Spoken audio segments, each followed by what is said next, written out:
This consistency hack is going to change the game for you, particularly if you struggle with just showing up, just making progress when you feel inspired or motivated.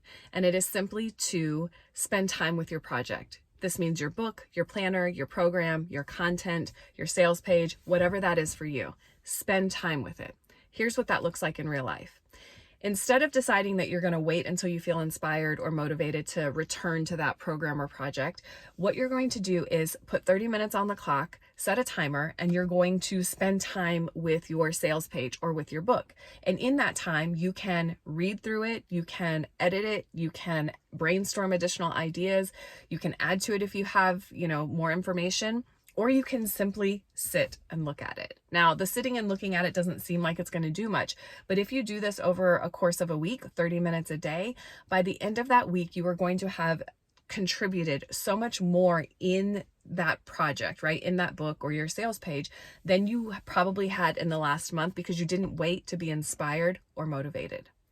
This hack has worked for so many of my clients. It worked for my client who was working on writing her book. She wrote like 3 more chapters of her book within a month than she had done in the previous 6 months.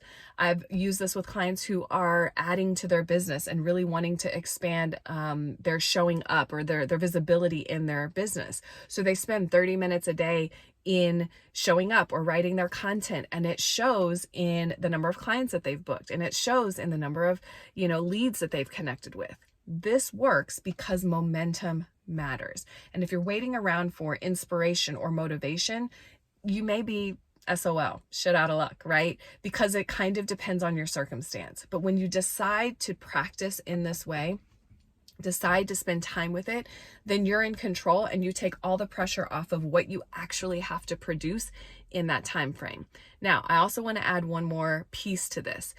In that 30-minute period, you have 2 options. If you've just sat and looked at this thing and you don't feel like you're making progress, at the end of that 30 minutes, it's a win. You get to move on with your day. Whether you added to it or not, it doesn't matter. If, however, you're on a roll and you're feeling really good and you've added 2 or 3 pages and you want to keep going with that momentum, you have the option of continuing. This does such an amazing thing in your brain is it gives you freedom, it gives you choice, and it works every time. So I want to challenge you, if you struggle with being consistent, if you struggle with procrastination or waiting until you're inspired or motivated to do something, do that thing that you're supposed to do that's going to take you to the next level, but you're not doing it, try this hack. And I want you to tell me in the comments what project or what thing you're going to try it with, save it, and then come back to it in a week and let me know your progress.